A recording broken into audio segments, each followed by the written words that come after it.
Today I'm replacing the door panel on my 1983 300 SD. This is a W126 chassis. After doing a lot of maintenance inside the door, I've replaced the door pull, I've replaced the seat switch, I've replaced the check strap, I pulled and lubricated the power window mechanism, and I've lubricated all the latching. So it's ready to go back together.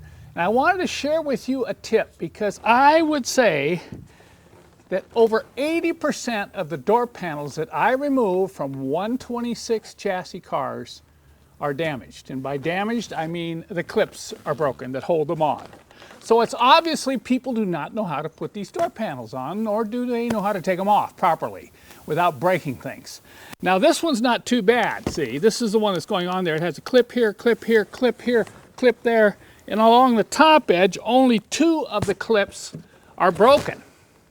So this one's going to go on pretty well. But take a look at this one I recently pulled off.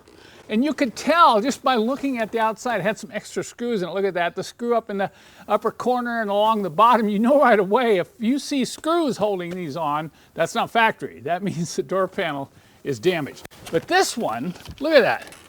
Only 1 clip here. This one's broken, this one's broken, that one's broken. And every single clip along this top edge is broken off. That probably means that someone's tried to pull the door panel off. And you cannot do that with a 126. There is nothing to pull off. Everything has to move up and then out. Now I'm just going to share with you this tip. I have a lot of other resources on my website about repairing things inside the doors on these W126s. I have an on-demand video manual on how to do this step by step. But this little tip could save you breaking those tabs. The problem is, when you try to slide the door panel down, go into the holes, there's a couple things in the way. Let me show you. So these 2 components right here are the ones that are going to give you a challenge. Now if you're not careful, you can break these little tabs off the power seat switch. But these are actually in the way, because you need to take the door panel and stick it up like this high and then line all the holes up and then push it down. And you can see that this chrome door pull and this power seat switch are causing enough interference that you cannot get the door panel up tight. And what happens a lot of times, people are jerking and pulling, or they're trying to get it off and it gets caught right here like this and they just pull, and that's what breaks all these top tabs off and some of the lower tabs as well. So what I've learned to do over the years, you have to have the seat switch in here, you have to have this in here when you put the door panel on. But watch this, you can take the screws out of the seat switch like this, and you're going to take the 2 top screws off the chrome door pull. You're not going to take the frame off the door panel, you're just going to take these 2 top screws off here.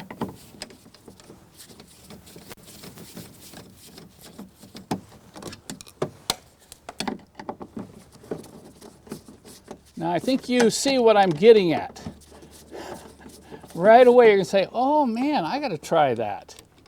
See what this does? This allows these to move up and down. Now once the door panel's in place, you can go back in there and put these screws back on. In fact, these 2 screws on this door pull are actually for an up and down adjustment, so that you can get this perfectly lined up with a hole here and the cutout in the door panel.